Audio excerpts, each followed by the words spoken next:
పాము కాటుకు చికిత్స పొందుతూనే 10వ తరగతి పరీక్ష రాశాడు విద్యార్థి. రాజమండ్రి రాజనగరం మండలం శ్రీకృష్ణ పట్టణానికి చెందిన నిసి అనే విద్యార్థి అనపర్తి మండలం లక్ష్మీ నరసాపురంలోని అంబేద్కర్ గురుకుల పాఠశాలలో 10వ తరగతి చదువుతున్నాడు. పరీక్షల కోసం ఓ చెట్టు కింద చదువుకుంటూ పక్కనే ఉన్న రాయి కింద వేలు దూర్చాడు. ఏదో కుట్టినట్లుగా అనిపించి రాయి పక్కకు తీసి చూడటంతో తాజుప్రాము కనిపించింది. అనపర్తి ప్రభుత్వ ఏరియా ఆసుపత్రికి తరలించగా వైద్యులు చికిత్స అందించారు.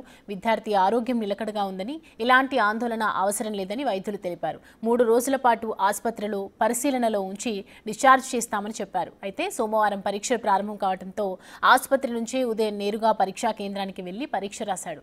ఓ పక్క చికిత్స పొందుతున్న ధైర్యాన్ని వీడకుండా పరీక్ష రాసిన నిసిని పలువురు ప్రశంసించారు. అయితే మా అబ్బాయిని హాస్టల్లో చేర్చామండి. క్లాస్ జరిగే సమయంలో చేయి పెట్టాడంటే కిందండి అక్కడ రాయి ఉందంట.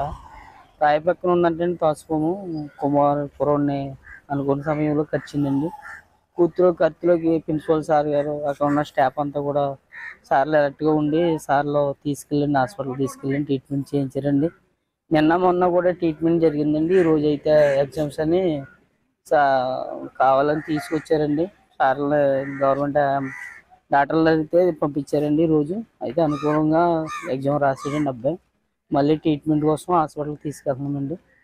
రాయి కింద ఏలాడితే ఏలి మీద పాము కరిచిందండి, తోసిపాము. అయితే సార్లు అందరూ హాస్పిటల్ తీసుకెళ్ళి ట్రీట్మెంట్ చేయించారండి.